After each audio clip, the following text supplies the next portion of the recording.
let the vision become vibration. It's manifestation, it's manifestation. I feel the shift, I hold the station. Let the vision become vibration. Steady breath, got no need to chase. I align, let the world rotate. Truth in motion, I don't complicate. I just show up, calibrate, create. Sat stacking while the system shakes. Legacy moves, no pump, no fake. Pulse on point, I don't fold or flinch. Vision locked in, I build, not break. Let the vision, let the vision, let the vision become vibration. It's manifestation, it's manifestation. I feel the shift, I hold the station. Let the vision become vibration.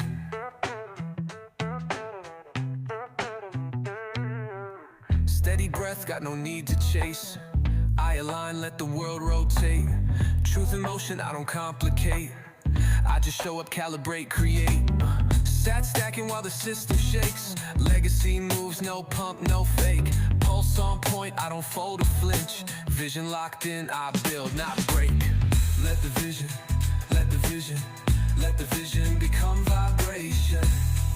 It's manifestation, it's manifestation. I feel the shift, I hold the station.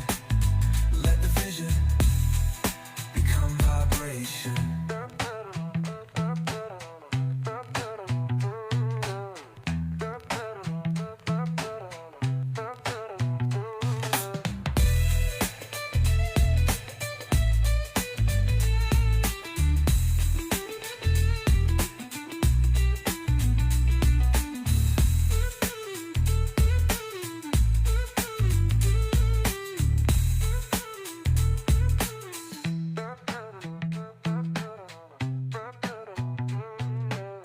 Let the vision, let the vision, let the vision become vibration.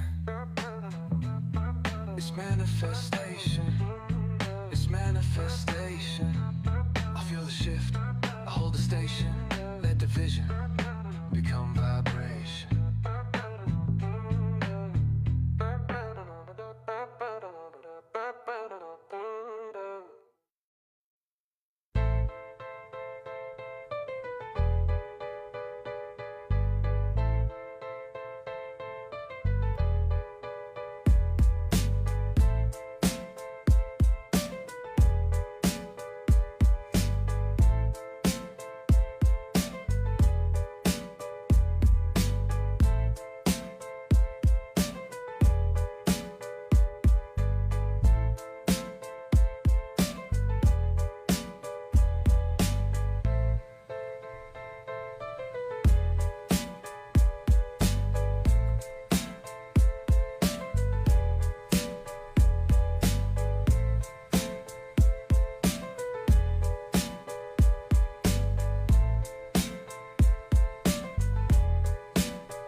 All right, good deal. Welcome to the show, you guys. This is Rewire+Live. I'm Adam Bones, and tonight we're going to be short and sweet, compact and powerful. We're going to talk about the productivity wound. and the way that we have tied our worth to our productivity as a society, especially the boomer generation and their children here in the United States. Definitely a shift in cultural paradigm happening right now. And a shift in a paradigm can be somewhat jarring and difficult to get behind, especially if you're the one healing. If you're the one shifting your paradigm, well, I don't need to tell you because you know, because you're in it.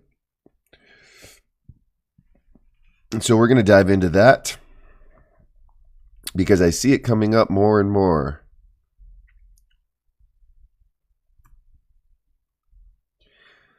And I work with people all the time who are trying to get back to the drive they once had. And while that's understandable, and we all want to have a healthy level of drive and energy to go after our goals, you got to understand something. If you are in a paradigm shift and you're shifting the belief system, that's what's really happening, and identity. And when you're doing identity work and belief shifting, it's a lot more than just wanting to become more productive and wanting more things in your life. Oftentimes I think that the conversation around manifestation is too shallow, and it can do harm if we don't understand the bigger picture here.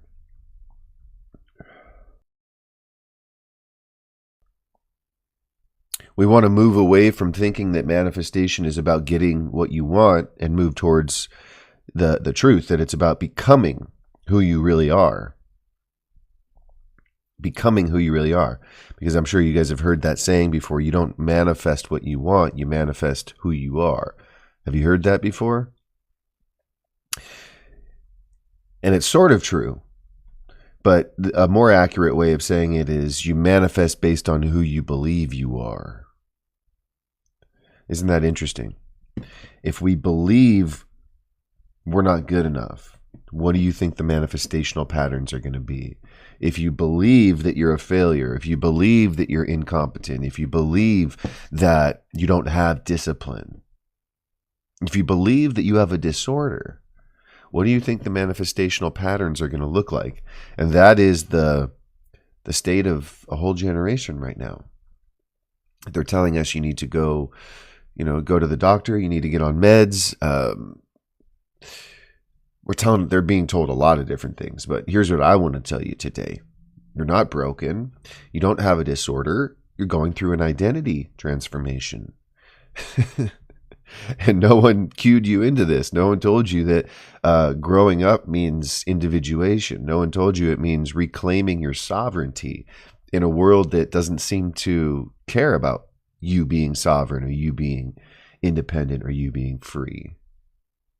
And so one major trap that I see people falling in is conspiracy theories or fighting against the man. Even escaping the matrix can become a trap if you think that the matrix is out there. It's not. It's in here. Get that straight and you'll be able to escape the matrix, okay? Because you recognize that it's not out there. That's the number one trap. The number one trap is thinking that the government can control you.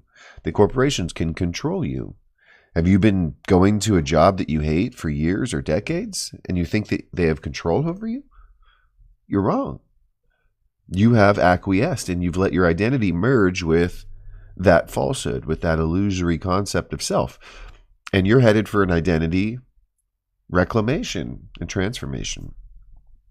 And so is it really challenging? Am I saying you don't need meds? No, I'm not saying that. It is challenging, and you may need meds in the interim while you are transforming. I'm not against taking meds for mental health at all.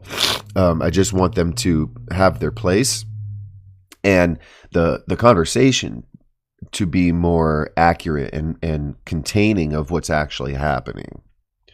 Right? It's not just that you experienced trauma. It's not just that you were born with a mental disorder. Nothing like that. Okay, the truth is you have a unique purpose and a unique identity that is attempting to be birthed in this life experience. You're attempting to birth your true self in this life experience. As challenging as that is in this world that is, oftentimes not kind to those people who are seekers, not kind to those who are open enough and vulnerable enough to speak your truth and to speak out against the inherited patterns, the systemic patterns, none of which seem to be serving you anymore. And what's happening? Your old belief system, your old identity that you inherited from childhood, it has to come to an end to birth the new version of yourself. That doesn't mean that you don't take anything with you. In fact, you do. It's a process of keeping the good, sort of an inventory that you have to take and ask yourself, what do I want to carry forward from my inheritance, and what am I ready to let go of, and what am I calling in? Anybody resonate with that?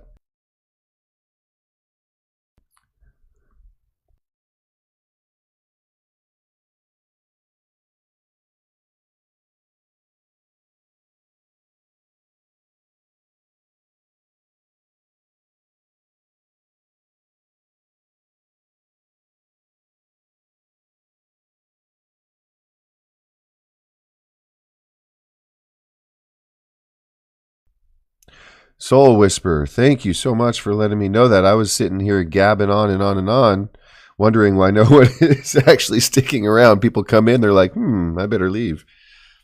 Can you hear me now? Okay. Someone had to speak up. Thank you, Soul Whisperer. My God, I was just dropping bombs. Now I have to start back at the beginning. All right, I'm going to take a different approach then. I was talking about the social paradigm shift that's happening right now. There's clearly a lot of people waking up. There's clearly a lot of people asking questions about the nature of our society and even the nature of reality. I think it's a great awakening that's happening. And beyond that, it's the great reclamation. The great reclamation is the reclaiming of our inherent power. And so this journey of self-discovery is becoming mainstream, and it's becoming non-negotiable. It's like we can't ignore anymore how powerful we are. We can't ignore that we are the creator of our own reality, and we can't ignore that there's a calling seeking expression to and through you, like ferociously. So don't ignore that, because ignoring it is going to cause an incredible amount of energy buildup and toxicity. Energy flows to and through human beings, and that's what we call mind. Bob Proctor taught me this. He said, mind is movement. Thanks for the shares, you guys, and thanks for the likes. He said, mind is movement. It's that flow of energy to and through the human being. And why is that relevant right now? Because I want to put in your mind that toxicity in the body, dissonance and resistance build up, and it creates an energy accumulation in the body or in an organ or in a part of the body, and you feel that as pain. Why? Because you're a conduit for this energy. And this is a critical piece. It might seem somewhat overly simplified, or it might seem obvious to you, but for a lot of people it's not. That we are conduits, okay, transducers of energy. And the idea is for us to wield that power with greater and greater precision and effectiveness in our life. That is mindset. So it's more than just thinking positive. It's an understanding of how thinking, emotion, behavior, your results are all interconnected in one seamless loop until you learn how to raise the frequency of that energy cycle. And how do we do that? And this is what I was saying while I was muted earlier. First, you come to the realization that you are in an identity transformation in this life experience. We all go through it. How do I know? Because we're born into this world as helpless, defenseless little babies. And we become dependent on these two people, our caretakers, our mother and father, typically, right? And one day, when our conscious faculty kicks in around the age of 8, we start developing our own identity. And we start attempting to individuate, to establish our independence and autonomy and sovereignty. Some parents are so threatened by this, they stand in their children's way with their ego flaring, that child is disobeying me, that child is rebelling against what I taught him or her, and how dare they? How dare they not carry on the family legacy? Now that is insidious toxicity. If a parent's ego is so big they can't understand that every child, every human being is going to go through a process of individuation and attempt to stake their claim as a sovereign being, well, you could set your kid up for irreparable damage if you don't get your ego out of the way and realize what's happening. Why am I so dressed up? Am I having a cold? It's it's a little chilly in my office. I'm not that dressed up. I'm just in a t-shirt and a coat. The burden they put on their child, says Soul Whisperer. Exactly. You know? And there's there's insidious paradigms. Cosmic Citizen, yes, I am still in Cali. I'm in Northern Cali in Humboldt County.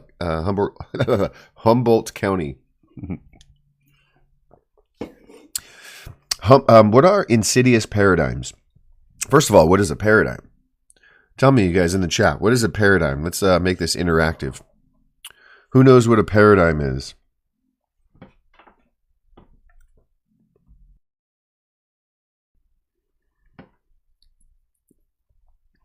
We're going to be short and sweet and compact tonight, so let's get the discussion raging here.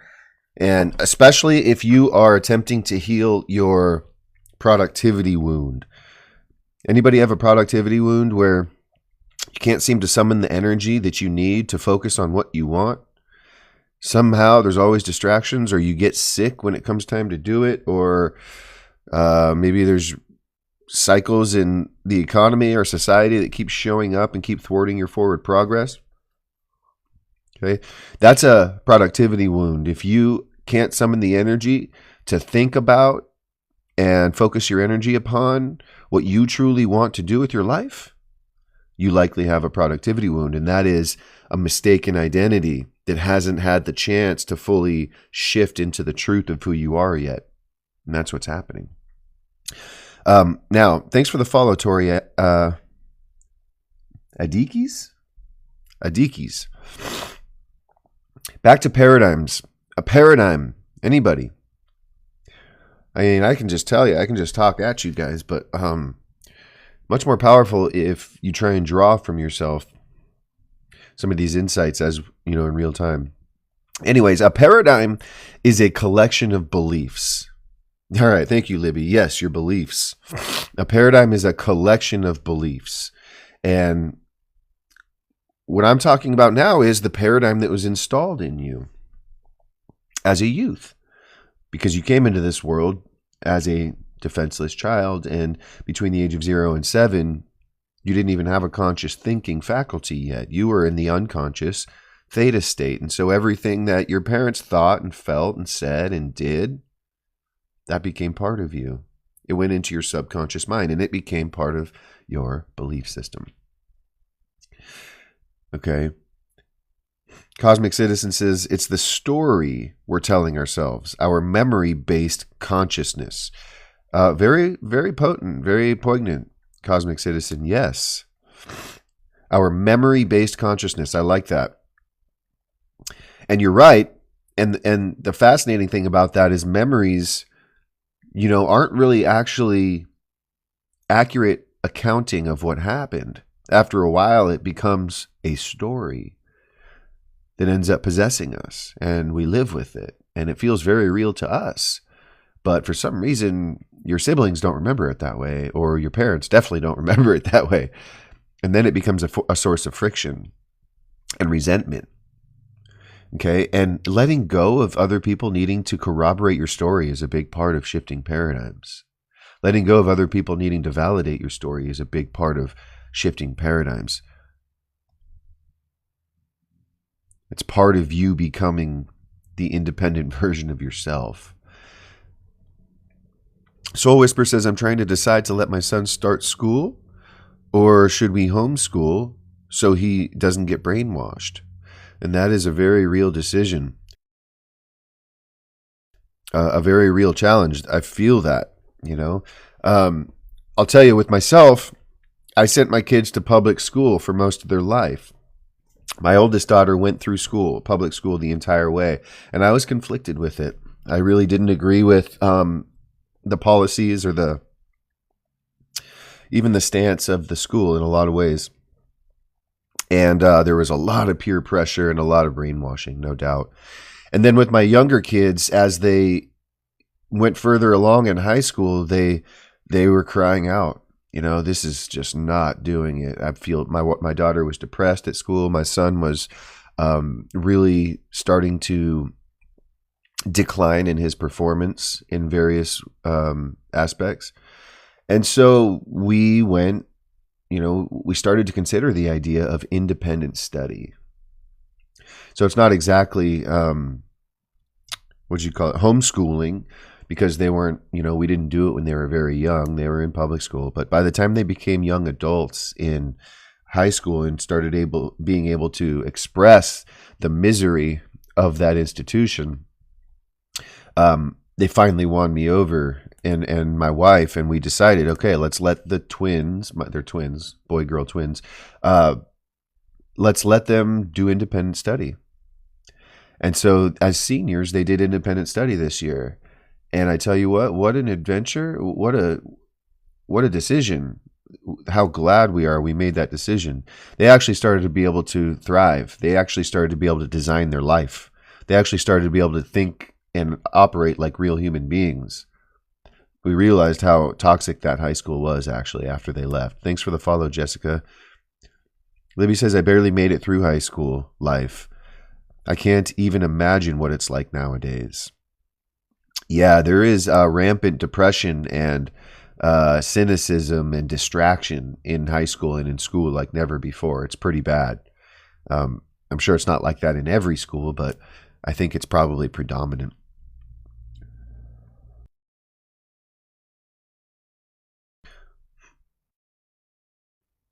And so this is a great example of, you know, transforming and shifting paradigms, right? The paradigm shift, going from what one generation considered acceptable or, you know, required even, into something much more sovereign and something much more honest. And what does it take for us to actually shift paradigms in real time? Well, we've got to be aware that there are so many insidious paradigms seeking transformation. It's a natural part of human life, yet many people cling to the beliefs of their past. Some find that virtuous. Some will teach that as virtuous.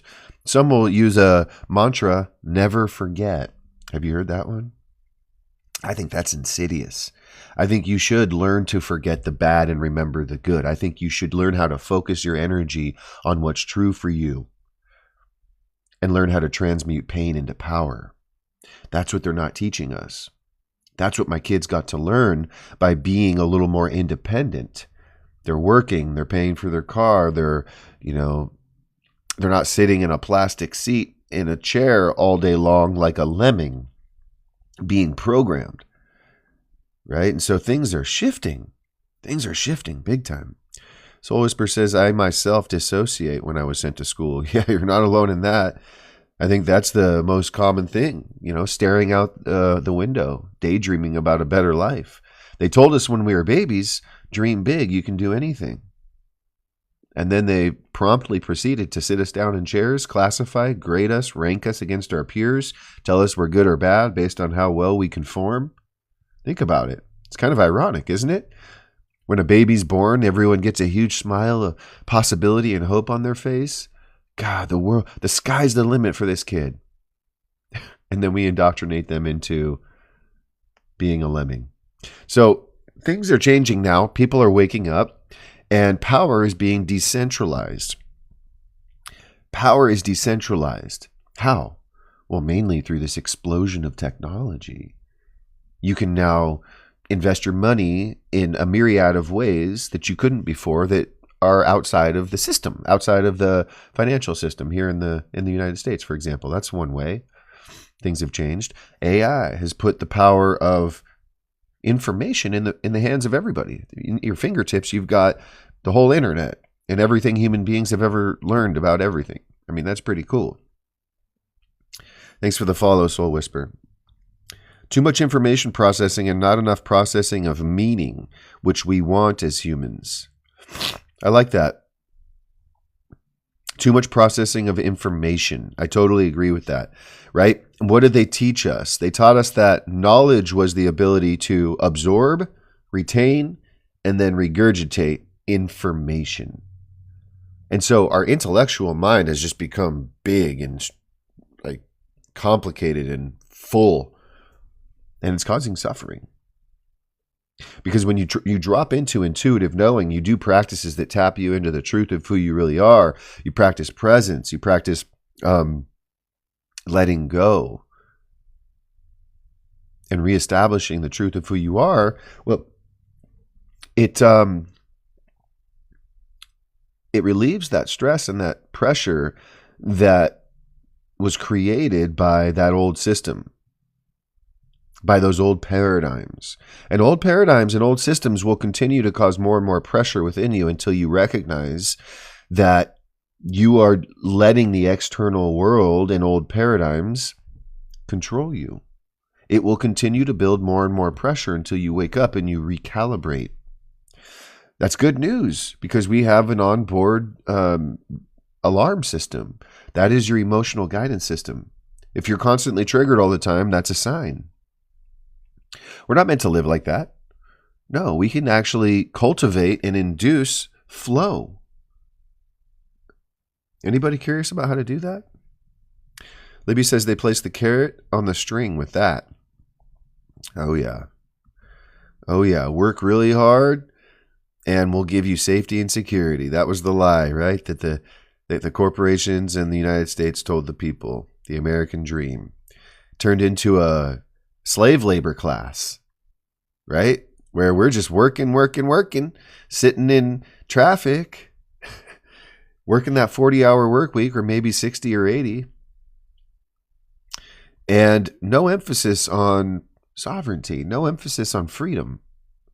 At least not a lot. I mean, it's out there. The education is there, the real education. And it's also, I don't think that it's a bad thing that the public schools don't teach sovereignty. I think it's okay that they teach productivity or they teach compliance. Why? Because it's up to you to recognize when a system is no longer serving you, whether it's a system of belief or whether it's a system of schooling or a system of work. It's up to you to recognize that you have access to infinite potentiality and learn how to cultivate that. Why is it a good thing that it's up to you and it's not up to this public school system? Do you see that? Do you see that it's not about the system being set up properly? Because we have wild hearts. So this whole game that we play here on Earth, where, we feel the threat or the pressure of external systems or oppressive systems, that stirs that freedom frequency within you. It causes you to dig for it, cultivate it, plant your stake in the ground, your flag in the ground, and demonstrate it against the odds. And guess what? That's what sovereignty is about. It's about doing it against the odds. It's not about having a feathered nest or someone else paving the way for you to have your sovereignty. That doesn't make sense, does it? If someone else has to pave the way or give it to you, is it really freedom or sovereignty? So get behind the truth that you're here to reclaim it And that represents going against the status quo. That represents speaking out against the monotony and the hypnosis. Do you guys feel that? Do you guys resonate with that? They take your values away from you, then breadcrumb you to gain your value back.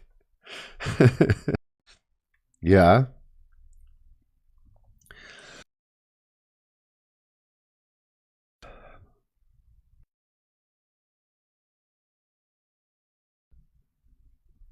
But what if there is no they? What if we take this a step further? And what if the whole habit or the whole default mechanism of blame is actually trained into us? What if you come into this world as a sovereign being with 100% belief in yourself, and slowly we get trained into slavery? And again, what if that's part of the system of human exploration and expansion and growth? To once feel oppressed so that you can see through that illusion, peek beyond the veil. Is that going to be a shocking discovery? I would think so. It was for me. In fact, it was terrifying at times. And in my transformation journey, I plunged deep into the dark night of the soul of not knowing who I was or who I am. Felt very disjointed, very lost, weak, afraid, alone. Just about all of the scariest thoughts that I could think were flashing through my mind. And that was because I had a rapid, what's the word I'm looking for? Let's just say a confrontation and a reckoning with my old belief system. It was earth-shaking for me to consider the fact that I'm creating my own reality. There is no they. All the feelings and all the stories and even the memories of being oppressed and being a victim, those were seeking resolution within me. They weren't seeking any external validation or any systemic change outside of me. It was about an internal shift.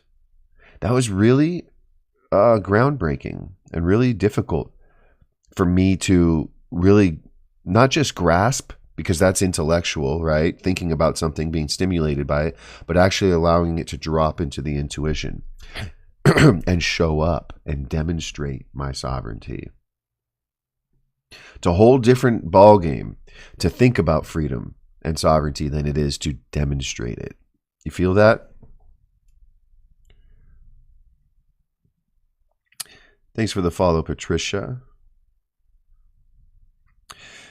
So it might sound like, a little bit of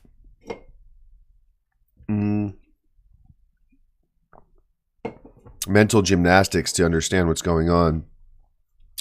But all you have to do is look at your own life and look at your own mental patterns, your mental diet, so to speak.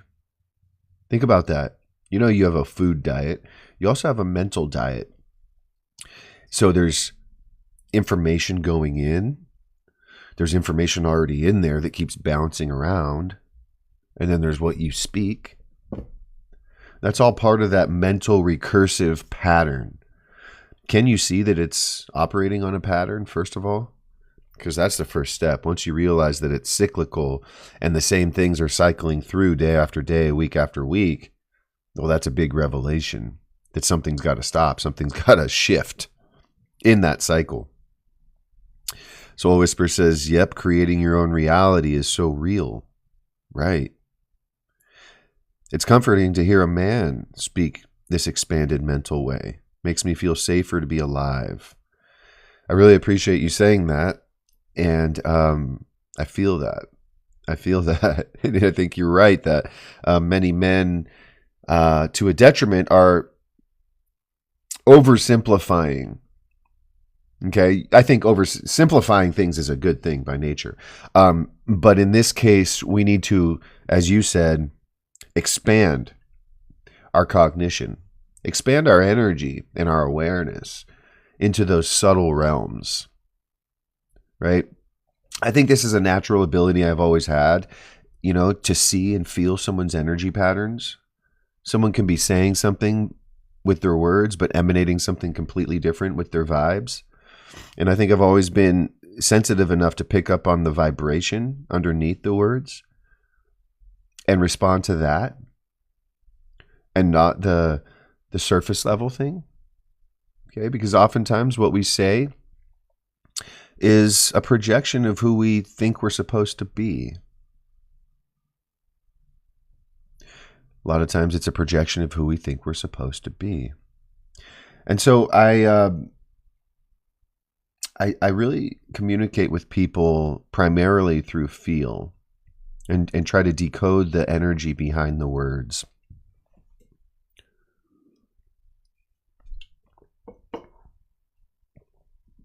Let's talk about a little bit more about the productivity wound, why it happens, and how we can think about and begin to heal that wound so that we can start to channel our energy in an efficient, effective way, a healthy way. First of all, if you are like me and you were raised by the boomer generation, you probably had a lot of expectations placed upon you. And maybe living on or carrying on the family paradigm was considered virtuous. It might even have been considered required in your family. Or you risk estrangement or ostracization or being shamed or being punished, with authoritarian style parenting and leadership. And so what happens in this very delicate process of being born and growing up in this family is that the authority for your life could mistakenly be externalized. And you may grow up thinking your parents are the authority in your life. Or you may think that the academic institutions, your teachers, are the authority. Or you may think that the police force is your authority. Or you might think that the United States government is your authority. Or your job and your boss is the authority. And it's tricky. There's a lot of things that we can, outsource our authority to if we're not careful. But therein lies the energy fracture that happens.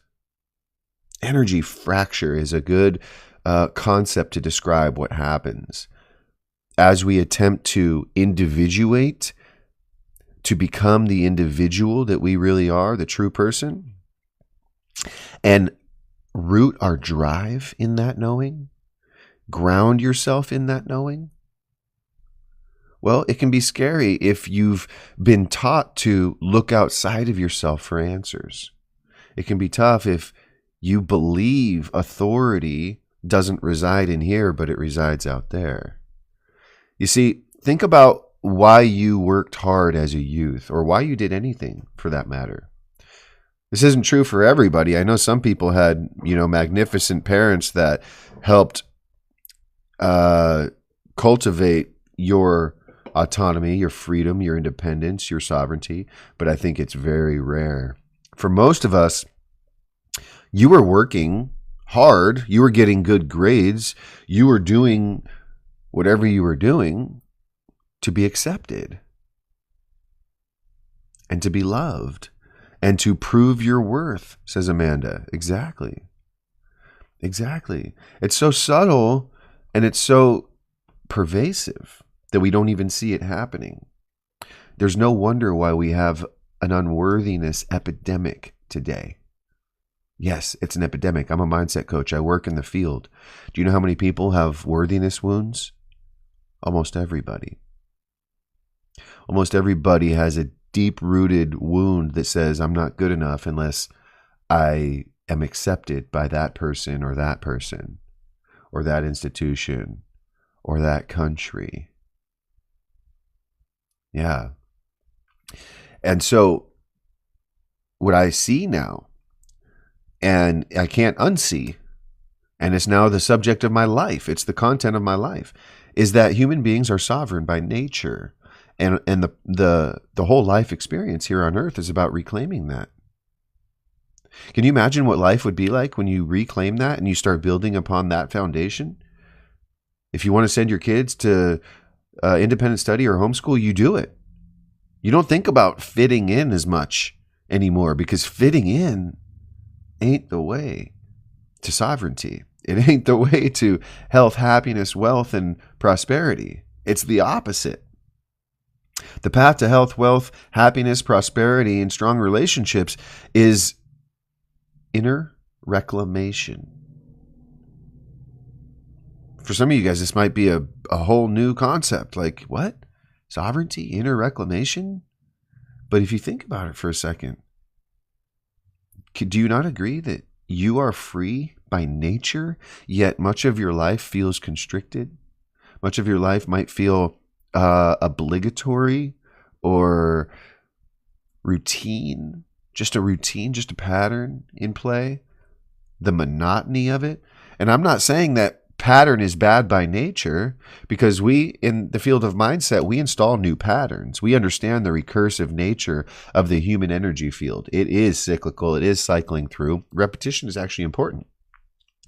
But using repetition to your advantage means discovering deeper truths about yourself and repeating those truths to yourself until the subconscious believes them and starts operating and acting upon those instead of those old, outdated beliefs. So that productivity wound happens when you're young and you're attempting to establish your independence. How did your parents respond to that? How did your parents respond to you in your rebellious years, trying to stake your claims and plant your flag in the ground, trying to use your own inner knowing to fuel your life? How did your parents respond to that? I'm in that right now with my kids, my 17-year-olds, the seniors that did independent study. They are clearly wanting to establish their independence right now. And I see it so vividly with my son. He's 17 years old, and he's getting ready to fly the coop. Why? Because I'm basically kicking him out. I'm not traditionally kicking him out in the conventional term. What I'm doing instead is my wife and I, we're going to move in less than 6 months. And we're going to move into a smaller place that doesn't have room for my kids. You ever heard of that technique? I have never heard of this technique, but I'm all for it right now, because and it's hard because they're young. They're 17 going on 18 years old, but they think they're adults. They're trying to establish their autonomy, their independence, make their own decisions, yet I'm still supporting them, right? And so if they have delusional habits that are unhealthy for them, and I'm still supporting them, allowing them to act like they're grown-ups and adults without taking full responsibility of their life, then I'm doing them a disservice. And so the best thing I can do for them is let them go out on their own, establish their independence, make their own way, and learn to trust in their own decision-making. So I'm not giving them a lot of guidance. I'm not giving them a lot of direction. I'm giving them as much support as I can in the transition. But I'm also being very clear with them. Mom and I, we're planning our next move, and it's time you do the same. All of you guys. You have a 6-month countdown. Okay, and I want you to start thinking in terms of 3 months. What's your next move? So they're all thinking about, what they want out of life, where they want to live, what they want to do. Okay. And it's caused a lot of, I would say, pressure and stress on my son. I can tell he's thinking a lot more. He's doing a few new things. He's playing the guitar. He's picking it up. He's learning it incredibly fast, which I'm like blown away by, because I play the guitar. I played for 22 years and no one in my family has ever really gotten into it, but he is now. And he's getting into mindset. I put a book on his desk and he devoured the book and he read it in 3 days. And he came to me and he said, "Man, Dad, that book you gave me, it is exactly what I needed to hear." The book is what's the name of the book? Don't Believe Everything You Think. Great book. You can listen to it on YouTube if you want. It's free. Don't Believe Everything You Think. Excellent book. And I felt this stress and this pressure coming from my son when I was talking to him. And so I just slipped that on his desk. I didn't tell him to read it. I didn't even, when he wasn't around, I put it there. Right. And so I'm working with my kids in this way. I'm working with guiding them and supporting them in sort of stealthy ways, ninja ways, so that, I'm not the authority in their life. You want to know what's interesting about it? They want to hear what I have to say all of a sudden. now that I'm not pushing my voice or my beliefs upon them, I'm not giving them an overabundance of advice or do this, don't do that. I'm not judging or criticizing them as much anymore either, because they're young adults and they're finding their way. And so, interesting turnaround. They now are listening up when I speak. And it's funny. It's interesting how the tables turn that way. When I'm not being forceful, all of a sudden they hear more clearly. Isn't that funny?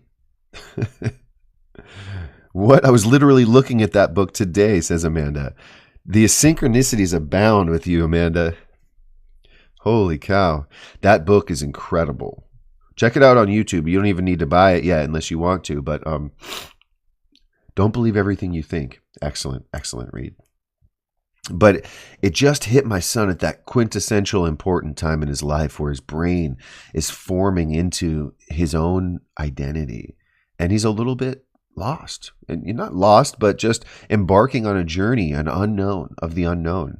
Can you imagine being 17 again with, your life ahead of you in this world we live in now with AI raging forward and technology and uncertainty and home prices and everything where it is? It's like we need to reclaim our sovereignty. We need to teach the youth how to do this so that they don't recreate the same mistakes of the past.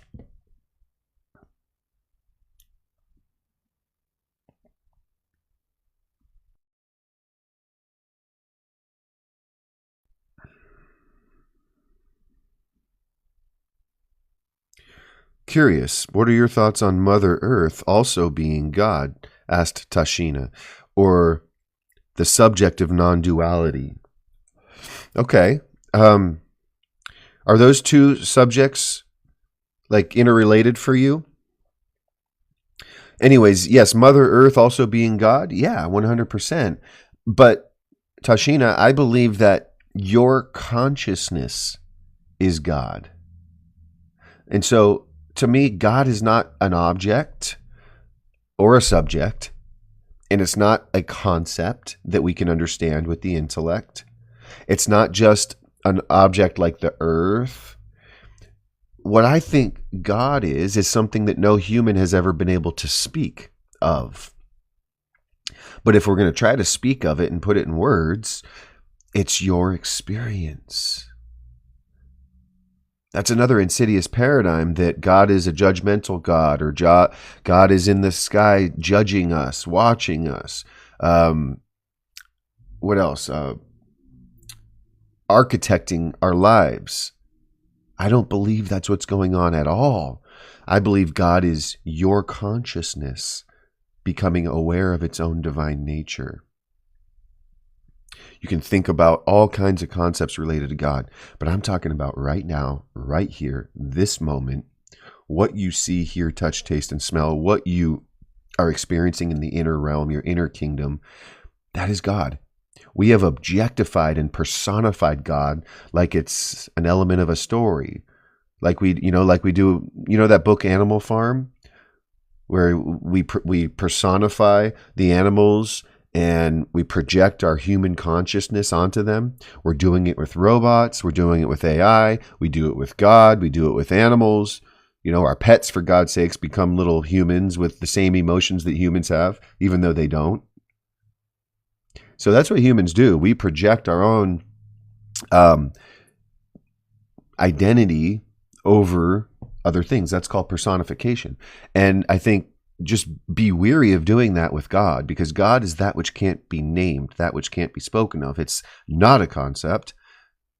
It is the living expression of your life. Okay? In terms of duality or non-duality, I think there is an overlap with this idea here. Because I'm not going to tell you that there is duality or there isn't duality. I'm not going to tell you one or the other, because I think that's a mistake. Like some spiritual teachers will say, we are all one, there is no separation. And I'll say, well, there is clearly perceived separation in this life experience. I don't feel your feelings directly. I don't hear what you hear, see what you see, taste what you taste. You're the only one who does. You're the only one who experiences your slice of God or your slice of reality, and I'm the only one who experiences mine. Therefore, there is this element of separation. There is this element of you and me. And we can feel deeper into, wait, hold on. Is there an element that connects all of us? And yes, there is. And so same way you could say there is no up or down. Think about that. It's relative. We're on a sphere in space. There's no up or down. There's no left or right. It's all relative. There's no big or small, right? A proton is huge compared to an electron. That's huge compared to a quark.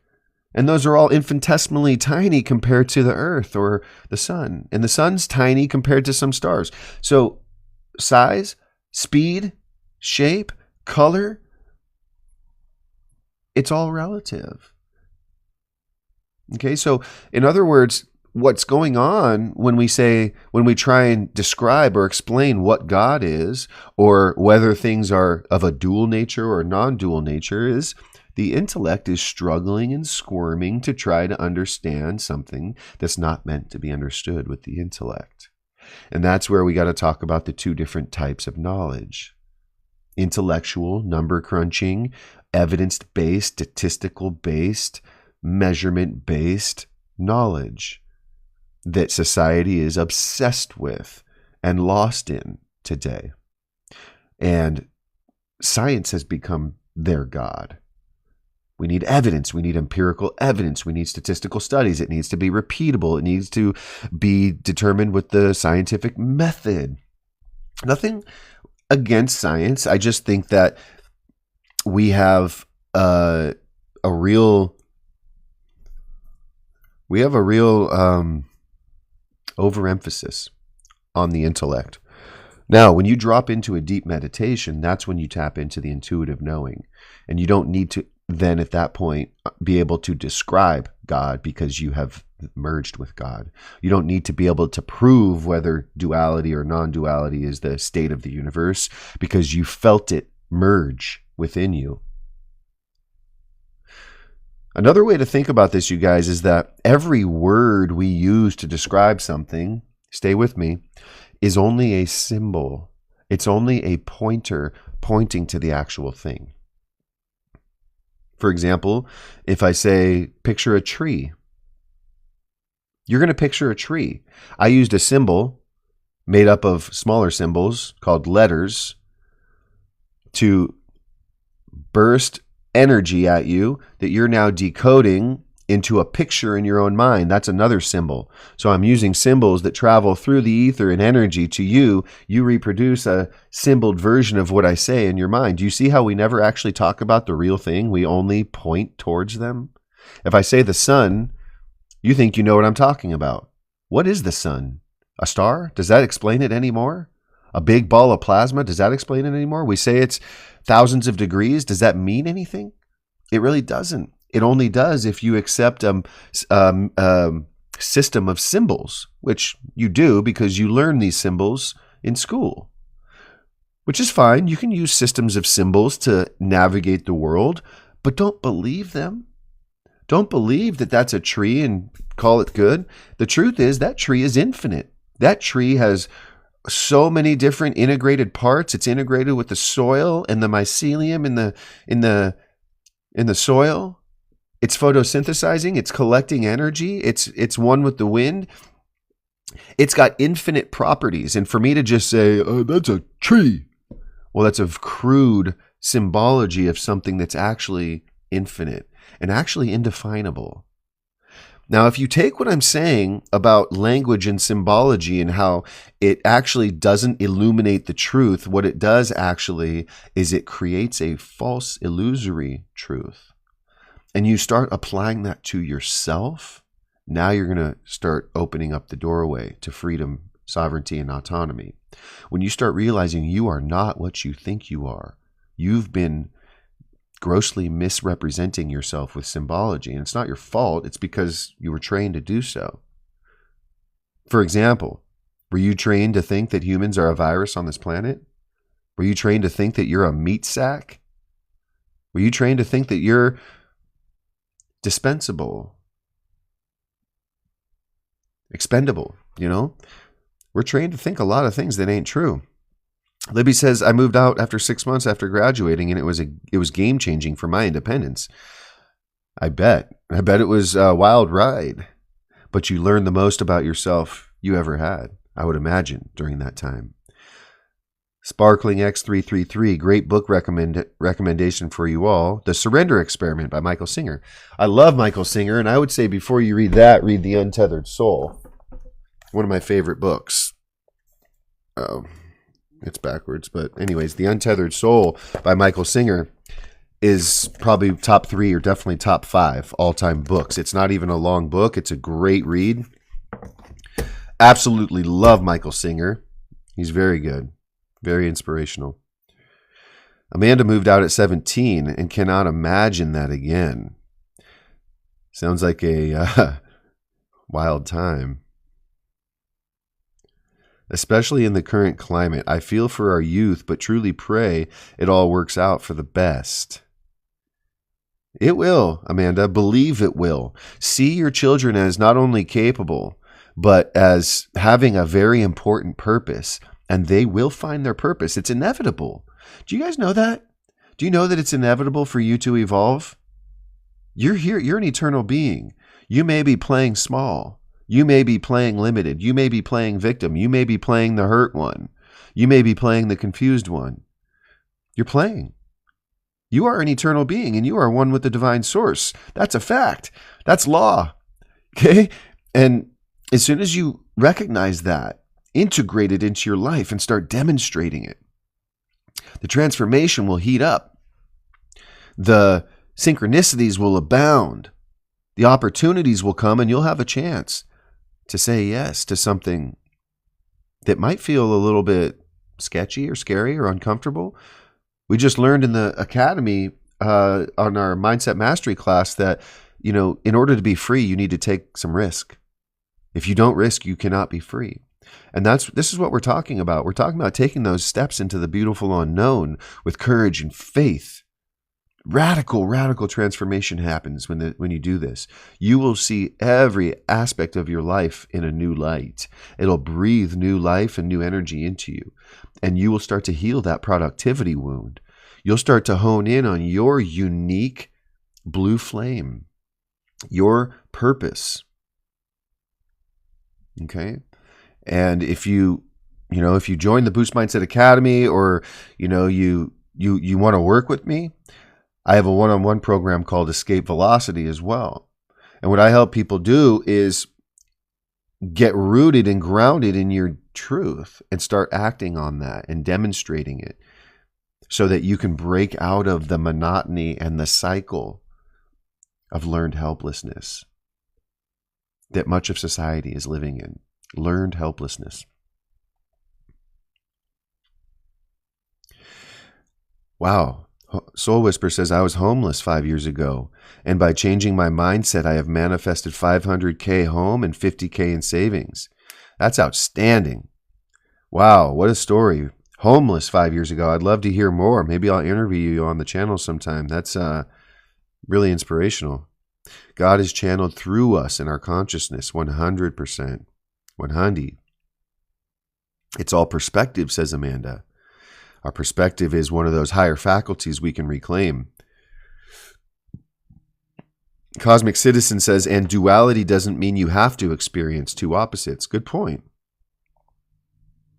Yeah, another way to look at that what I was describing about duality and non-duality and the way language is symbols, black and white thinking. How many people feel like you've fallen into black and white thinking where it's got to be this or that, right?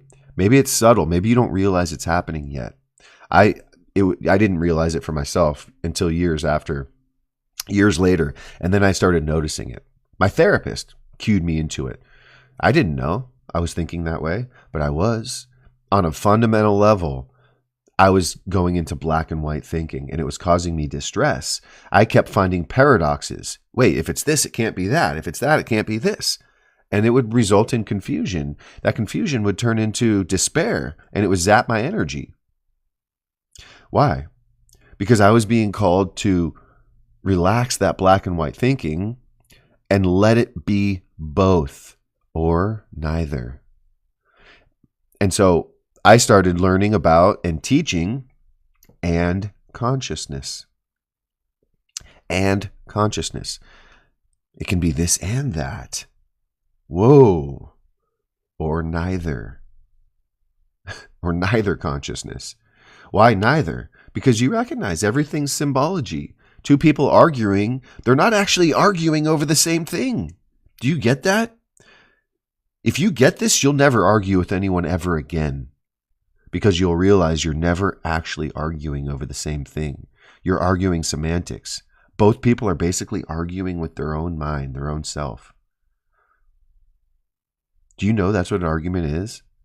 Because if you drilled down and found out exactly where you two diverged, which would rarely happen because in the heat of an argument, you're stuck on what you think this is about, the other person's stuck on what they think it is about, and you're not coming together at all. You're both stuck in your own brain. But if one person adopts and consciousness and neither consciousness, boom, all of a sudden that argument breaks down. Because you need two ignorant people, basically. No offense, okay? I've gotten in plenty of arguments myself. But you need two people who are basically triggered and stuck in an illusion in order to argue with each other or go to war with each other. As soon as we both recognize that we each create our own reality and no one will ever see their reality through our perspective, there's no need to convince anybody of anything ever again. Do you get the freedom in that? Do you guys feel that?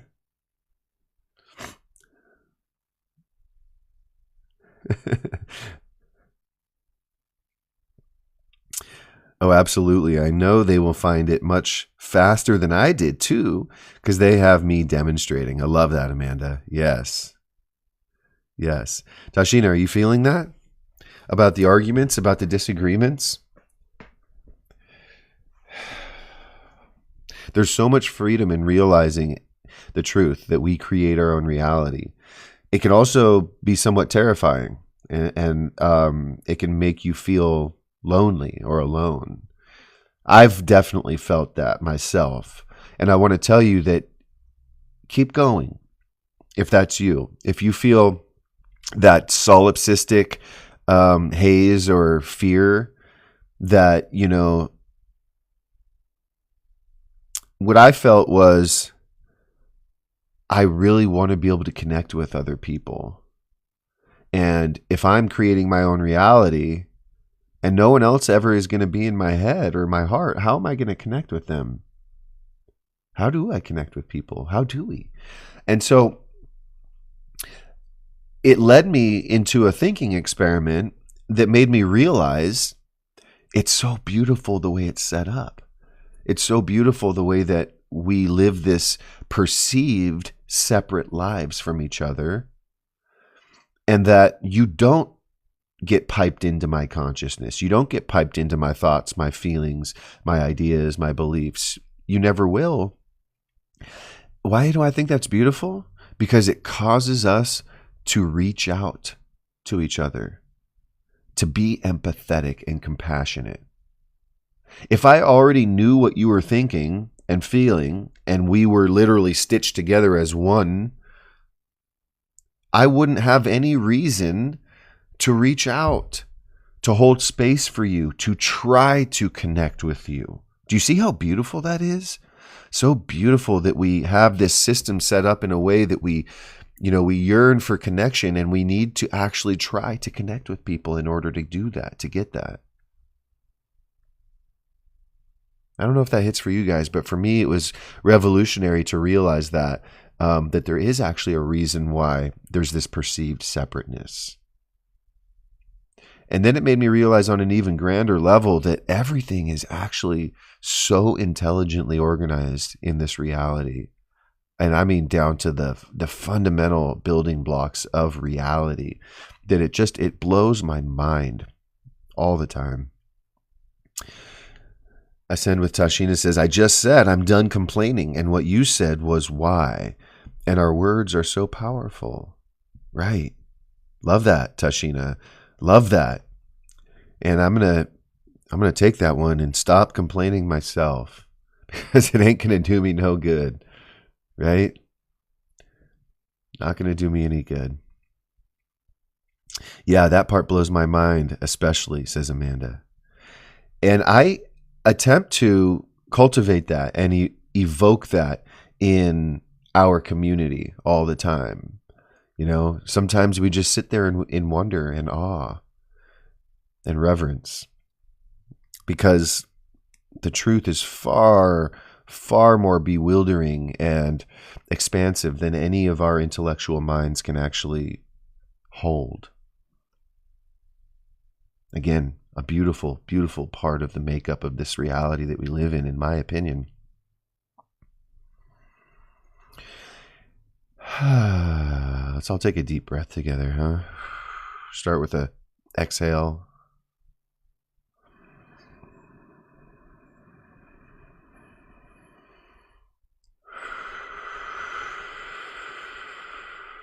Oh, it feels good.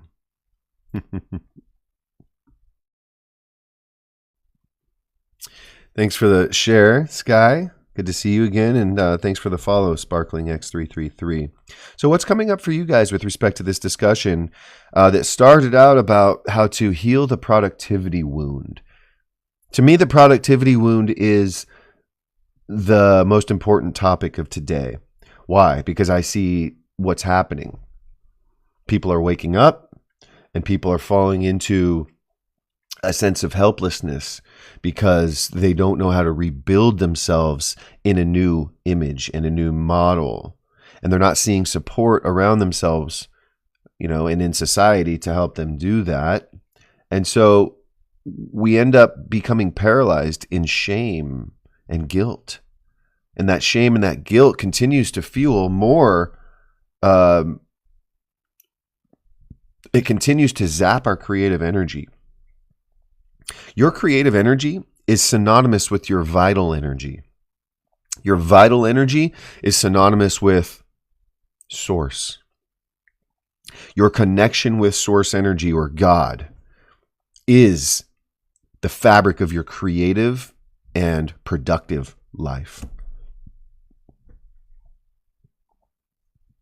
We need to reestablish productivity in our lives based on the truth of who we are. How do we do that? I take a three-pronged approach. Number one is to sync your energy with source. Number one is to sync your energy with source. How do you do that? Surrender, meditation. Allow your brainwaves to slow down. Sit still for long enough and breathe until the brainwaves slow down. How will you know? You'll know. Believe me. You'll know. It'll be a whole different kind of knowing. And you'll think of me maybe when it happens, you'll be like, that's what he was talking about. If you've never felt it, or if you've never gone really deep with this. You have this gift, you guys, of presence that you can tap into anytime. And when you do, you synchronize with source energy. There's nothing more important than that. Nothing. Nothing. Because if you think, oh, my kids are more important than that, me being a good leader and parent is more important, you being a leader and being a guide depends solely 100% on your connection with source. You being the best person you can be, you being healthy, you being productive, you experiencing and expressing love to greater degrees. All depend on that. Okay, so the first aspect of this three-pronged approach is to synchronize your energy with source. Sparkling X333 says, so many synchronicities. I've been on this journey of relearning productivity and prioritizing source. Love it. Okay. And I love that you said synchronicity and not coincidence, right? Because now you're moving into the deeper truth that things that show up in your field of experience are actually important, and they're actually being controlled by your consciousness. That's part of your creative faculty. Wait, you're telling me how I respond to the things that come up in my field? Yeah. The things that come up in your field are actually there for your divine evolution. And so watch out for the tendency to criticize, judge, avoid. Watch out for the tendency, those little subtle tendencies of resistance towards what comes up in your field. Because the day you surrender to all that is the day it stops controlling you and you take the wheel again. Okay. Now, what's the second approach, or the second aspect to this three-pronged approach? We synchronize our identity with the truth of who we are. Number one is synchronize your energy with source. Number two is synchronize your identity with the truth of who you really are. Who are you really? Who are you?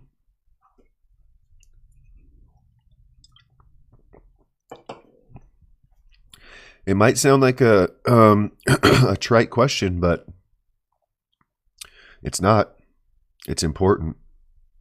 Who are you? Who are you? Answer me in the chat. A lot of people will say your name, your age, your occupation, your family status, your marital status, where you came from. Who are you really? I think you are the sovereign incarnation of the divine. I think you're a center of divine operation. I don't know anymore. That's what I'm trying to figure out. Okay, well, here's my suggestion for you then. Surrender. Let go of the need to figure it out. Let go of the need to understand it intellectually. Let this become a full-on energetic flow from the deepest place of who you are. Let it surprise and delight you. And all I want you to do right now, if you don't know who you are, is say, I am the creator of my own reality. I create my own reality. I create my own reality. The more you say that, the more the word I starts to transform.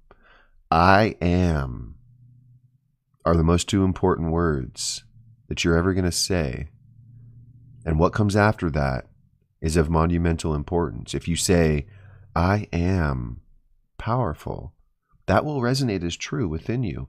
If you say, I am not enough, that will resonate as painful because it's not true. Okay?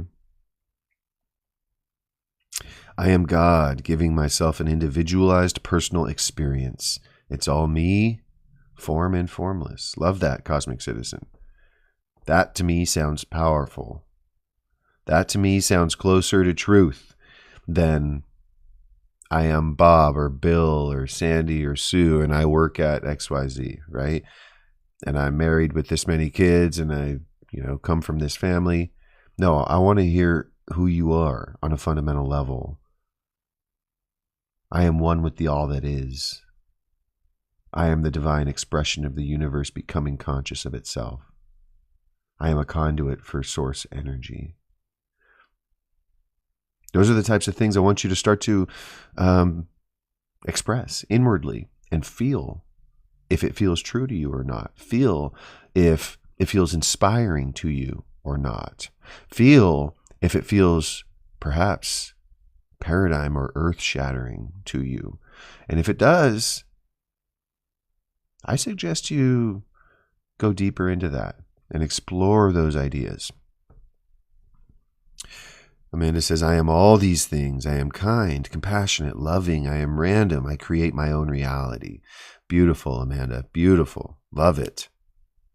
Love it. And if you start speaking to yourself that way as well, I am kind. I am powerful. I have immense value, not just in myself, but also in what I'm here to channel and give to the world. I feel inspired to channel and give to the world because I know who I really am. It may not, feel fully true to you, but the more you speak it, the more it becomes real. So speak your new reality into existence, you guys. Speak it before you feel it.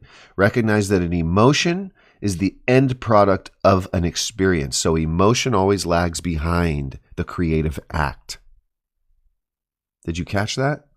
Emotion is the end product of an experience. Therefore, the emotion is always going to lag behind the creative act. Therefore, you got to start speaking your new reality into existence, accepting new ideas into your heart, and demonstrating and acting upon those new ideas before you can expect to feel full convergence and full alignment. A lot of people think alignment or inspired action means I feel great about this. I feel in the flow. I feel creative. I feel empowered. Guess what? You've got to demonstrate it first against the odds. You got to start speaking it into existence in the face of the fear, doubt, and uncertainty, or the skepticism, or even criticism or judgment coming from other people. You've got to speak something that feels true to you, and then feel the trigger that comes from the wonky look people give you, and then ask yourself, what was that trigger all about? Why did we get triggered when they were skeptical about our knowing? And it's because there's a deep-rooted belief inside of you that still thinks you're small, that still thinks that, you're silly for saying that. And so your beliefs are really what's driving your thought, your behavior, your results, and your emotion. But to be a leader, to be a creator, you've got to front the commitment. You've got to be the tip of the spear. You've got to be the one who's speaking this message against the odds and putting it out into the world.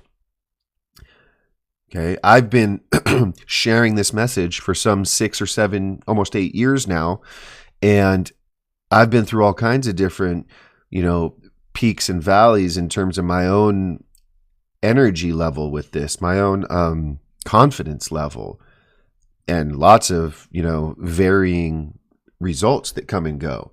I could have quit many times and say, oh, this isn't working, or maybe they're right, maybe my father's right.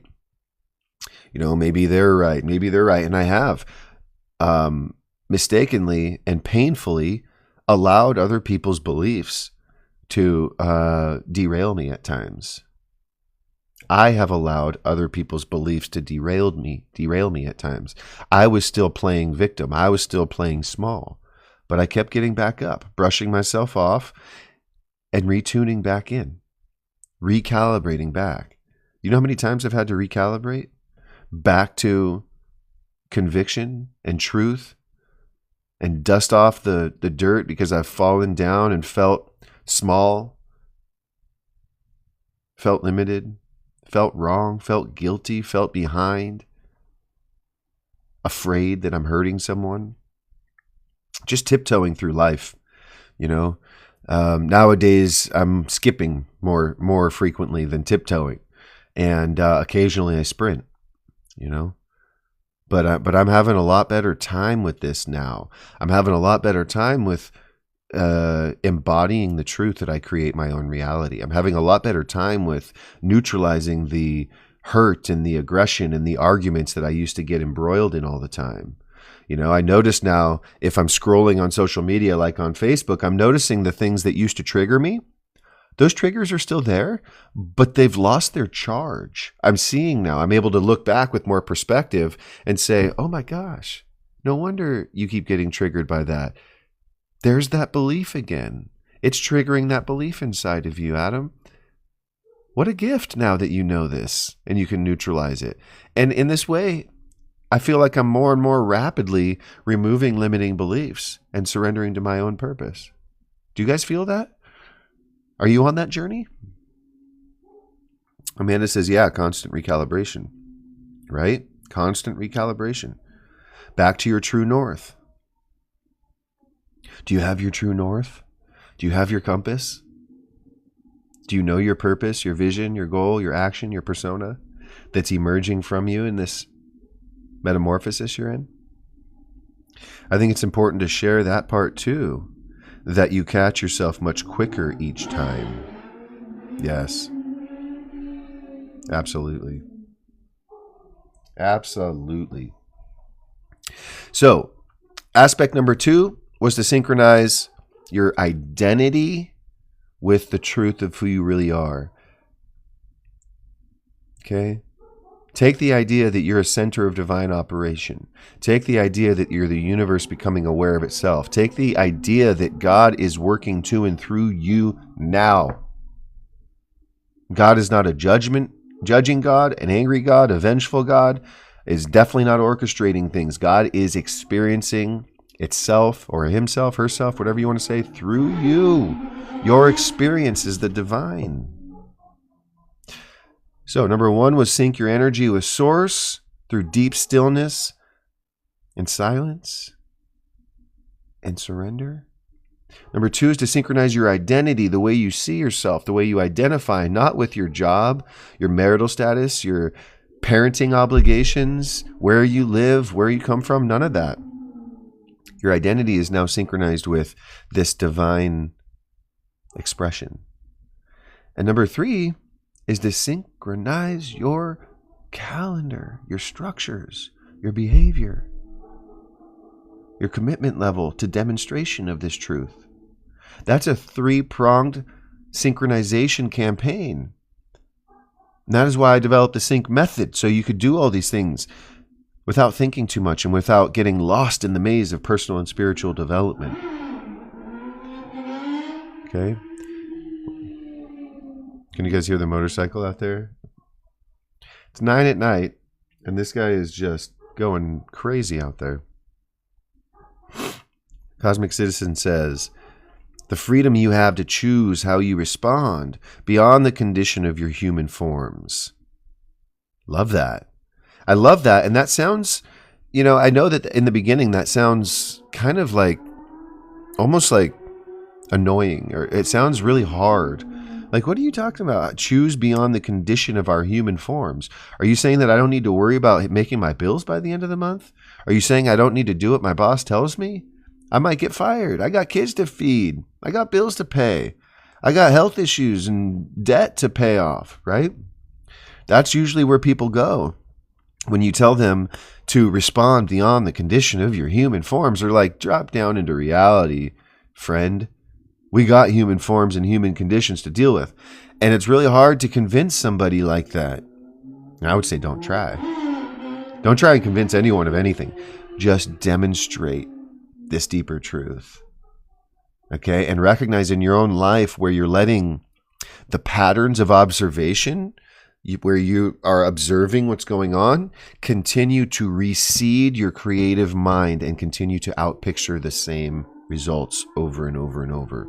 That's one of the biggest realizations you need to have, is that yes, you create your own reality, but you're doing so on a recursive cycle, repeating. History repeats itself. It just keeps coming back around until we escape that loop. That is why I created the Escape Velocity program. Escape Velocity is a concept of how much thrust and speed and acceleration you must generate to escape the orbit of some body or some system. In this case, I use the example of, a rocket leaving Earth's orbit. It needs a lot of thrust to push through that gravitational field. But what happens after you get through the gravitational field? You're on a whole new orbital now. It doesn't take that much thrust anymore, does it? And that's the story of human success. Reclaiming your sovereignty, it feels like an uphill battle. It feels like you're pushing a boulder uphill a lot of times. Until the idea starts to take you. Okay, I think it was Alfred Adler, one of the great psychologists, who said, I'm grateful for the idea that has used me. That's another really powerful idea for you guys to take with you today. Recognize that the ideas that your mind generates are divine, and they're more powerful than the brain that created them. The idea will live much longer than the physical body and the brain that created them. Ideas have the ability to change lives and change nations and change paradigms. And so take that with you. Synchronize your energy with source, your identity with truth, and the structures in your life with your true heart's desire, your goals, your blue flame, your purpose, vision, goal, action, persona. If you synchronize across those 3 layers, you're going to insulate yourself against fear-based conditioning. You're going to insulate yourself against economic fluctuations, systemic control, environmental fluctuations. You're going to notice that things are changing all around you, but you've got something inside of you that's eternal, indestructible. And it's your safe haven, it's your home, and it's the birthplace of your creative and vital energy. And it's also the source of your true productivity. That's how you heal your productivity wound. Recognize the truth of who you are. You start demonstrating, you start building systems and structures into your life to support that movement. That's the message, guys. That's the message. That's the message. That's the message that you've heard me talk about over the last months, years. It's the message you're going to hear me talking about for the rest of my life. And demonstrating. If you catch me demonstrating something else, call me out on it. If you catch me demonstrating something else, call me out on it. Okay? Because I'm human. And I fall into traps and I fall into illusions just like the rest of us. A lot less these days compared to a few years ago. At this point, I'm incredibly grateful for the ideas that have used me. When I started meditating, my first meditation was an incredible experience. I finally sat down and sat still. I had been hearing about meditation for a couple years. The spiritual community was talking about it. The manifestation community was talking about it. The productivity, entrepreneurial community was talking about it. Everyone was like, meditation, meditation. I'm like, okay. I sat down, I closed my eyes, and I started breathing. Within a couple minutes, all of a sudden, some sensory extravaganza started happening inside of me.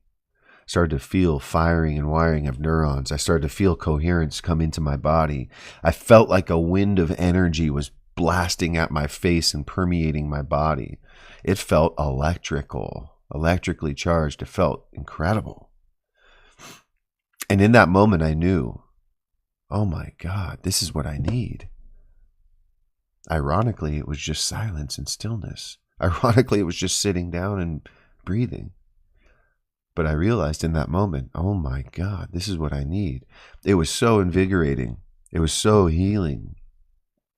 And it really sparked a whole new expansion and direction in my life.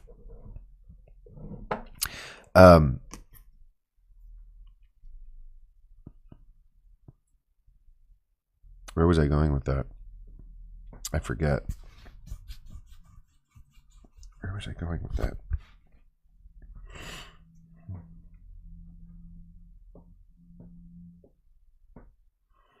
I forget where I was going with that, but yeah, I was blessed with, I remember now, the idea that has used me. And so within the first year of meditating, I started meditating regularly and I started to get downloads.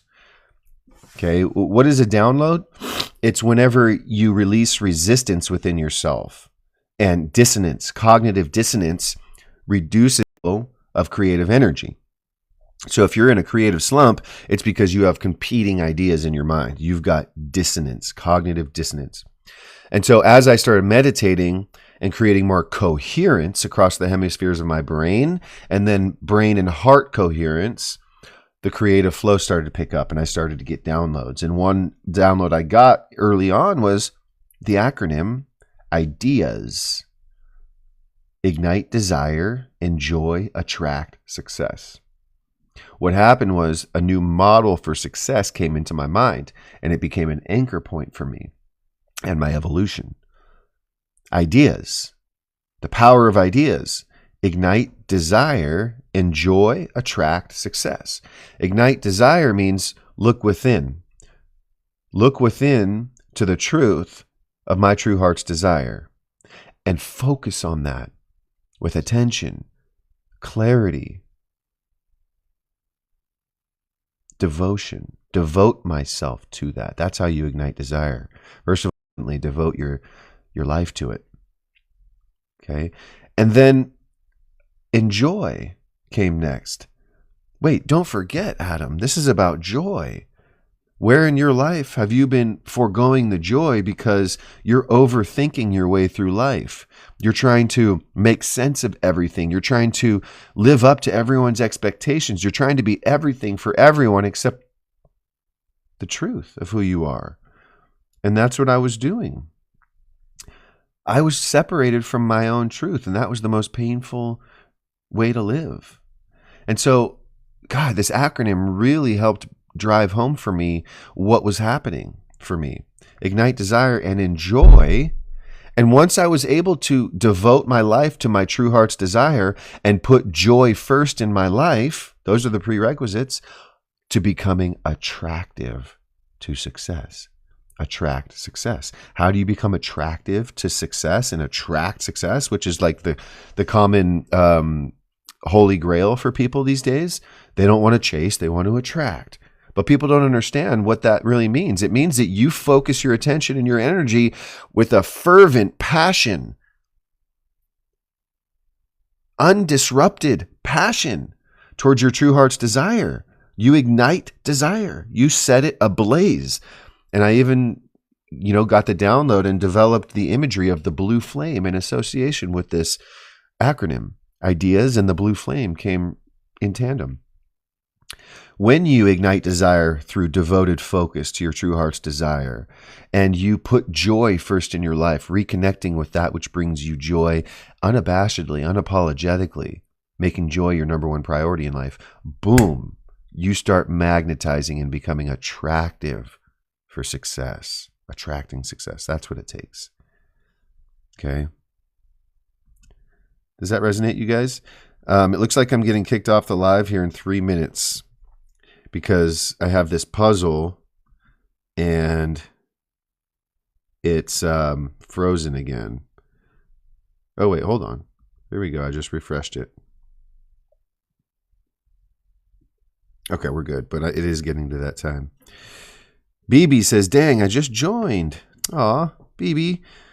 We start at 7:30 on Mondays and Thursdays with Rewire Live. What's up, Matt? Matt says, boo. Uplifting, my dude. Meditation changed my life. Can't imagine life without it now, says BB. I'm with you on that one. Soul Whisper, you sound pretty grounded and aligned. I don't sense much ego in your voice. It's good to experience. Hey, I appreciate that, Soul Whisper. Thank you for reflecting that back to me. Damn, gotta set an alarm. Yeah. Listen, you guys, I'm going to be releasing these live streams on YouTube very soon. I'm setting up a SOP for that now for content redistribution because there's too much gold and discovery happening in these live streams to just let them fall into some dusty archive. So stay with me on that. Give me a little bit more patience, and I will be, retroactively posting these on YouTube as well. So you can go back and watch those on your own time.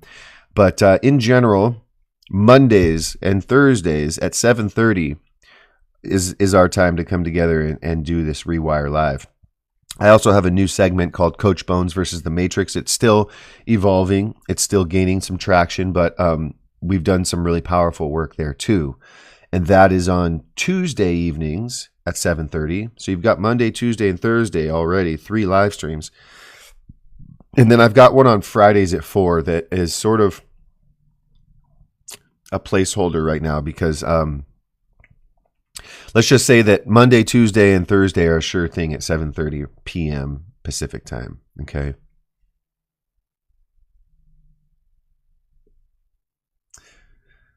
Cosmic Citizen says, meditation allows us to remove the layers of activity covering over the awakened state that is always there. Well said.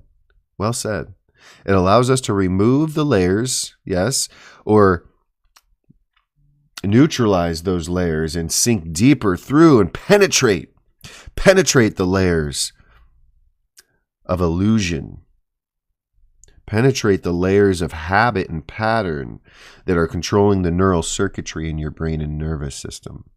We talk a lot about nervous system regulation and healing on this channel as well. I'm not going to have time to get into that tonight, but if you're someone who's healing, you need to tune in, okay? Because the narrative around healing is incomplete. And that is what the sync method is here for. It's to bridge the gap between the psychology, therapy, spirituality, brain science, neuroplasticity, quantum physics, what else? Behavior change and personal development. All these areas of personal change, they come together in the most simple, intuitive way with my sync method. I teach you how to synchronize your energy, synchronize your identity, and synchronize your schedule. The 3 layers you need to synchronize in order to reclaim your sovereignty and show up like the powerful, deliberate creator that you are in this new age we're living in. The age of personal empowerment, the age of acceleration. What are we accelerating towards? The singularity. I don't know.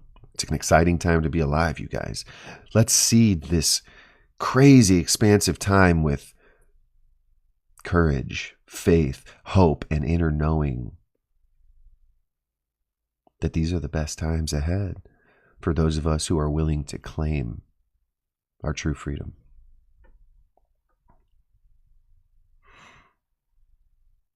Thanks for saying that, Amanda. You're right. There is a free trial. I just realized that might have been toggled off. The sync method is the missing puzzle piece. It was for me, at least, says Amanda. Thanks for saying that, Amanda. I truly believe it is because you guys who knows part of my story, I got lost in the swamp. I call it the spiritual swamp because there's all kinds of subtle spiritual bypassing going on. And there's all kinds of insidious narratives, insidious belief systems. I've, as far as I know, coined this term, insidious paradigms, based on my observation that there is a lot of belief systems in society that are disguised as virtue that are actually disempowering, and they're hiding in plain sight. Okay, we'll get into more of those disempowering, insidious paradigms later, but suffice it to say that you've got to be vigilant in your commitment to inner awareness and alignment. You've got to be vigilant because there's so many distractions. Okay, I don't mean hyper vigilant like the trauma response. I mean passionate, focused, devoted to that cause, devoted to your purpose. Devotion. It's coming up on summer, y'all. Those powerful seeds are about to bloom. Absolutely. Absolutely. We planted some powerful seeds last winter in the heat. In the cold, in the dreary, rainy, snowy season. We invoked our imagination. We did the shadow work. We planted powerful seeds. Some of us. And come spring, you're going to see little sprouts everywhere. But you keep pulling the weeds and planting the seeds. Pulling the weeds, planting the seeds. And before too long, the garden of your mind is going to be a beautiful place to hang out. Have you found that the closer you get to finding your truth, the distractions are more and more? Great question, Amanda. 2 levels of this. Number 1 is, yes, it is true that as you become more aware, the ego and your egoic, illusory patterns of self, remember that that's what the ego is. The ego is the false self. That's what the ego is.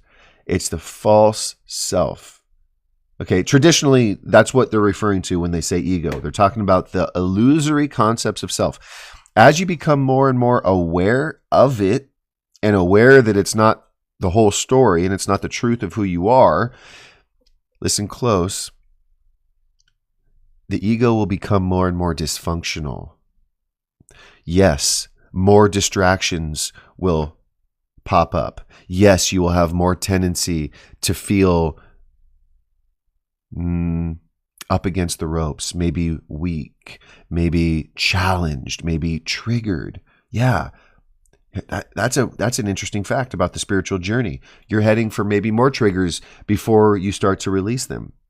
It's the same thing as when you go to the gym, you guys. When you go to the gym and you start working out, you're going to be sore first. Things are going to get a little worse before they get better. So there's this period of perseverance that is absolutely necessary to the process. There's a period of demonstration in the face of challenge, difficulty, uncertainty, and even fear. There's a period of courage. Okay? So it's very important. Yes, good, Amanda. You're right on topic with this. And then as you get closer and closer to finding your truth, and Eckhart totally speaks on this. He talks about how the ego becomes more and more dysfunctional.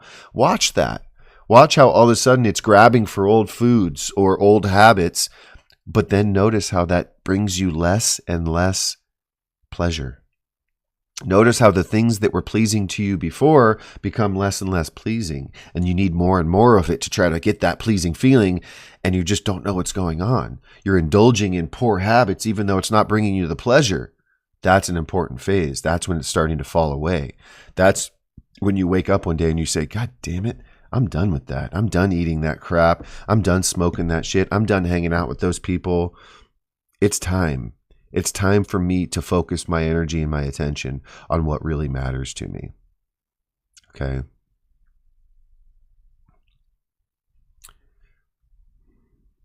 Yeah. Yes, I've noticed how those pleasing things are actually bringing me the opposite effects. Good. You're in that threshold right now. You're in that threshold where your soul is calling for more devotion, more, demonstration, more saying yes to that which might scare you a little bit, but it represents growth for you, and saying no to that which is part of the old paradigm. There's a lot of more no's maybe coming your way, saying no to things that are not right for you anymore. Okay, not like I'm scared of them and I need to keep them out. No, you have a natural energetic boundary creating, powerful surge of energy that naturally deflects those who are not in resonance with your energy, and it attracts those who are. But your work here is to get super fine-tuned and in touch with that energy. Again, I can't stress this enough. More silence and stillness so that you can actually pick up on those subtle energy patterns and those subtle energy cues within yourself. Okay? Right? Like, no, that no longer serves me or aligns with what I desire. Precisely. There's nothing that feels better than that too. Stripping away that which no longer serves, stripping away that which doesn't belong in your field anymore or in your environment is such a good feeling. Getting rid of clutter in the mind and in the environment. This is all part of the process of bringing order back into the mind, which is how we heal, by the way. We bring order to the mind. Okay. And so, yes, as you get closer and closer to finding your truth, it will start to feel like the distractions and the challenges are mounting. But those, this is key, are your portal. They are your opportunity to demonstrate the new awareness. Awareness itself is not power. It can actually hurt you. It can hurt like hell to become aware of something. But if you're not ready to respond in a different way, that awareness can start to fester. Okay? So people say awareness is the key. It's not actually. It's a key. It's part of the process. But then making the decision to devote yourself and walk in harmony with that new truth against the odds. that's as important or more important than gaining the awareness. Okay, so here's the other layer to this. You get stronger. You really start to build self-confidence. You really start to be able to build focused attention in your life. And once that starts happening, you won't let anyone stand in your way again. The idea is now destined to be expressed to and through you. So that's encouraging to know. Okay, there's this little period of increased difficulty that I just got to punch through. That is that escape velocity idea, right? Generate the thrust to punch through the illusion. Okay, Bob Proctor calls it the terror barrier. Every time you attempt to make change in your life, you're going to come up against the terror barrier, and that is the fear of change. The ego, the patterns, don't want to let go at first. But the soul is becoming the main voice in your system. It's becoming. Yes, it can be a pretty sketchy, dicey process in the becoming when you feel untethered. Back full circle to the untethered soul. God, I love this book. I can't stress to you guys how good this book is. Because I felt untethered early on in my journey, and it felt frightening, terrifying, actually. I had this recurring vision of myself in an astronaut suit, very slowly floating away from Earth with nothing grounding me. And I'm slowly spinning like this, and there's no friction. There's nothing for me to grab onto. I have no control, and I'm floating away from my place of origin, my Earth, the thing that I was connected to. I had this nightmare, this recurring nightmare. And so untethered felt very unsettling to me. I felt untethered in a very frightening way. But it was also the portal. It was that opportunity to my ultimate freedom and reclamation. Okay. And then when I read this book about the untethered soul, I started to visualize, and that idea started to transform in me what it means to be untethered. Do you see how it's all around the meaning that accumulates around the ideas in our minds? It's so interesting. It's so interesting. Nothing is true in itself. It's all the way that we make it mean something within ourselves. So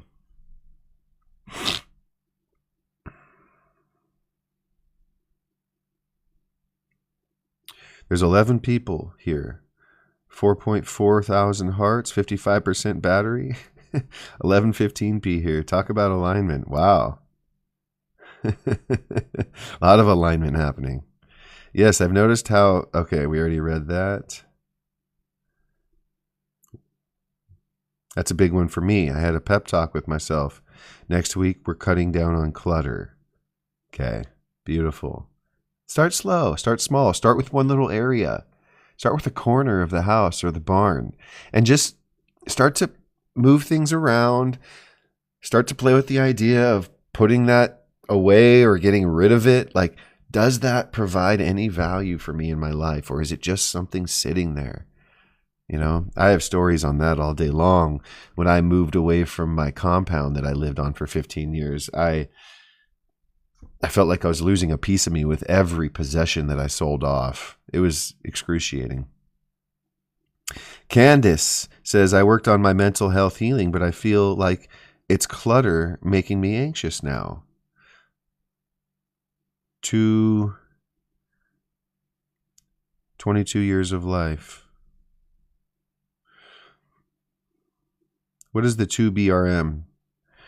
I worked on my mental health healing, but I feel like it's clutter making me anxious now. Well, we got to talk about that, Candace. I'm not sure exactly why you're feeling cluttered and anxious now, but I'll tell you that that's a natural part of this journey.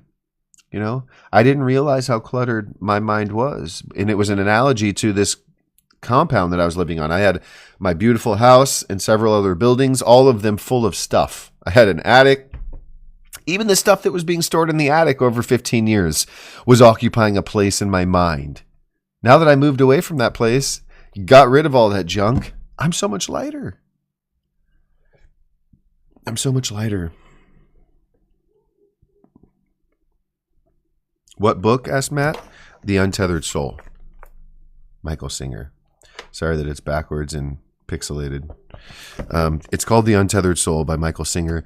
It's one of my top 3, if not top 5 for sure, top 5 books of all times. My library is my most coveted, prized possession. Okay, maybe I'm a little egoic about my library. I don't know, but I love my books. They are such a treasure to me. The Untethered Soul is one of my most beautiful treasures. I'm a big reader. I love books. Ooh, Tidying Up on Netflix. Is that one with the little oh, Hoarders. Oh my God. Good Lord, that show is frightening. Oh, 2-bedroom house. I see. Too much stuff, less room. Gotcha. Okay. Well, it's time to declutter the environment and your mind. It is the most freeing feeling, you guys. Minimalism is a real thing. My wife was pushing it on me many years ago, and I was resistant. I was very resistant. Not now. I recognize how good it feels to get rid of stuff. It feels good to be light on your feet. It really does.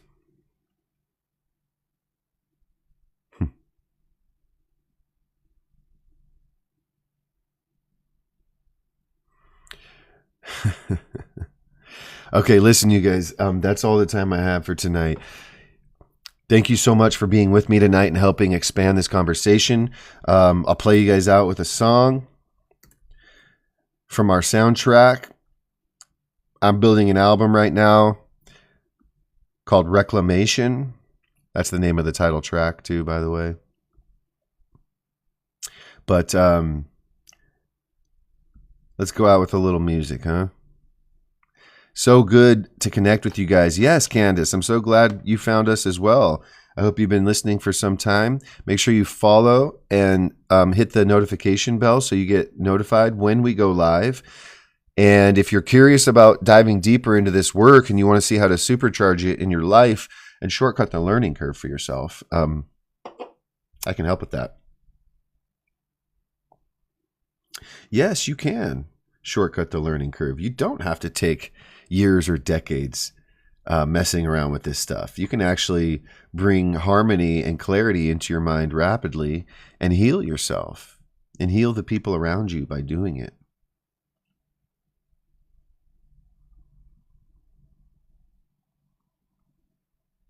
All you got to do is let the vision become vibration. Know what I'm saying? Can you guys hear the music?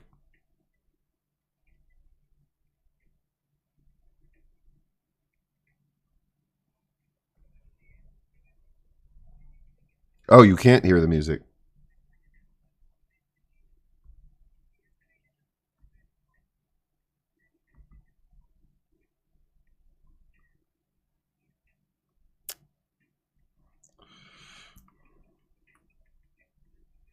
Ah, I see why. Okay. 1 second.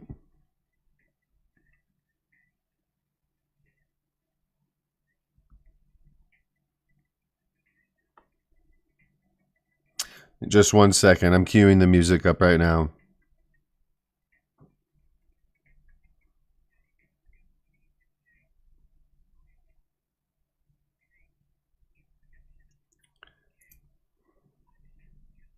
Come on.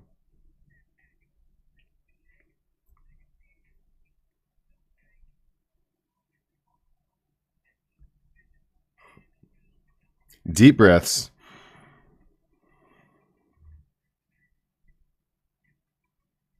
Ah. Okay, here we go. Here we go. I see what's going on. 1 second.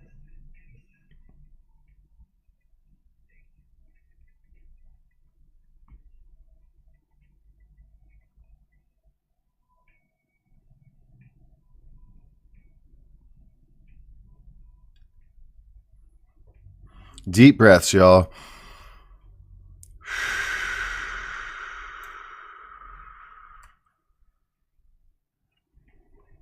Deep, deep, deep breaths. Camera source obstructed, huh? Okay, here we go. We're seconds away, guys. Thank you for your patience. And now we're golden.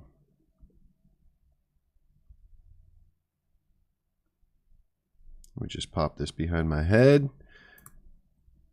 And let's let the vision become vibration.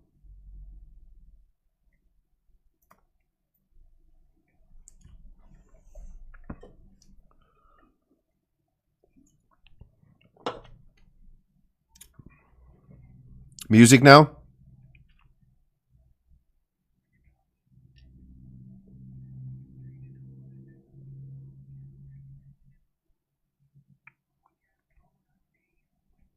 No?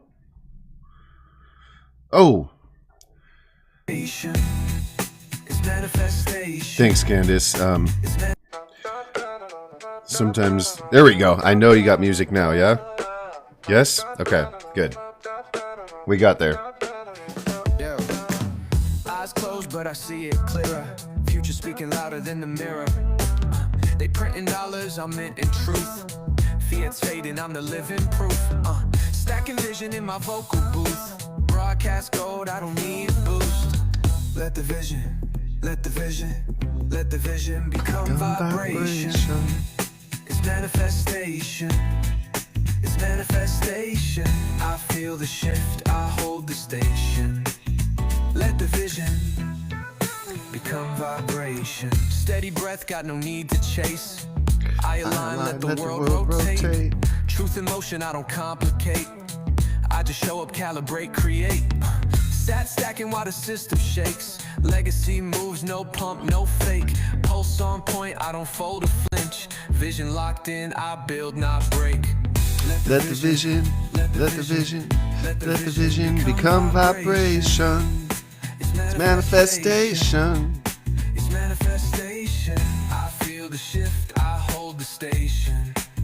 Let the vision become vibration.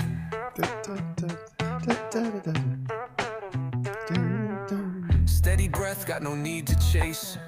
I align, let the world rotate. Truth in motion, I don't complicate. I just show up, calibrate, create. Sat stacking while the system shakes. Amazing. Legacy moves, no pump, no fake. Pulse on point, I don't fold or flinch. Vision locked in, I build, not break. Let the vision become vibration. It's manifestation. Manifestation. I feel the shift, I hold the station. Let the vision become vibration.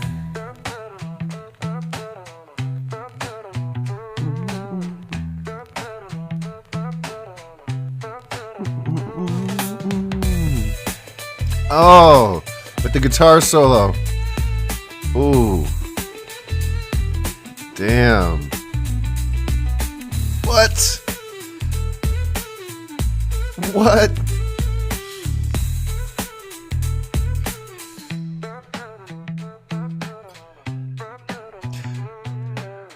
Let the vision become vibration. It's manifestation. It's manifestation. I feel the shift, I hold the station. Let the vision become vibration.